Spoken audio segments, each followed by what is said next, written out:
Three of the most bizarre anxiety symptoms. Number one is sinus changes. Right now, when we're used to thinking of anxiety, we think, oh, okay, there's a little bit of nervousness, there's a little bit of fear, maybe rapid breathing, something like that. But like sometimes anxiety can create such bizarre symptoms. Some of the most bizarre symptoms include sinus changes. You may notice your sinus may be acting up. You're like, is this allergies? Is this weird? Is this part of anxiety? Is it not? Well, anxiety can create systemic changes, meaning it's connected to almost every organ of the body.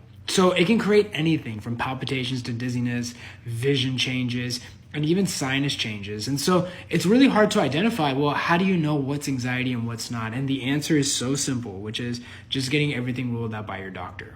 If the doctor says it's clear, believe them. When it comes to these kinds of tests and stuff like that, if there's something physiologically wrong, they're very good at identifying it and ruling everything out. Which leads me to number two, which is dizziness. Or it could feel like vertigo. Or it could feel like you're like kind of on a boat that's swaying. And it's really easy to think, oh my God, I have a vestibular issue. Maybe there's something wrong with my balance. And then you go to the doctor, and you may even go to an ENT, which is an ear, nose, throat doctor, and they do some maneuvers and they're like, hey, everything is fine. So you're like, okay, why is this happening then? Like, is it just something the doctor's missing, or is this just something I'm always gonna have to deal with? Well, here's what happens. When you're experiencing that, it's actually caused by the fight or flight response. Now, the fight or flight response is really inherently how you experience anxiety. There's physiological changes that happen to either fight a threat or run away from a threat. Historically, that's what predatory, like almost survival skills came in. So your body naturally responds that way. One of the consequences of that is that you will experience physical symptoms. One of it is the dizziness. So why is that happening? Well, when you're in that fight or flight response, you experience blood flow changes. One of the blood flow changes that happens is you get a head rush. And so what happens is that you end up getting a lot of blood going to your head, and that's what creates the dizziness. That's what really creates the feeling of, oh my God, I'm gonna fall. But here's the thing.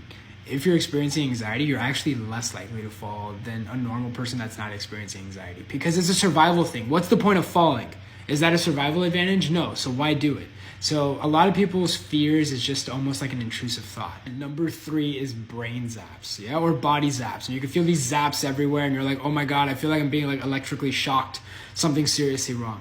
Well, when you're in this fight or flight response, one of the things that happens to your nervous system is that it becomes hyperstimulated, meaning it's very easy to trigger it. And in fact, it'll get triggered even when there's nothing to be causing the trigger. You may even notice it's twitching. So if you focus on the anxiety, all these things end up going away. If you want to learn more, check the comments.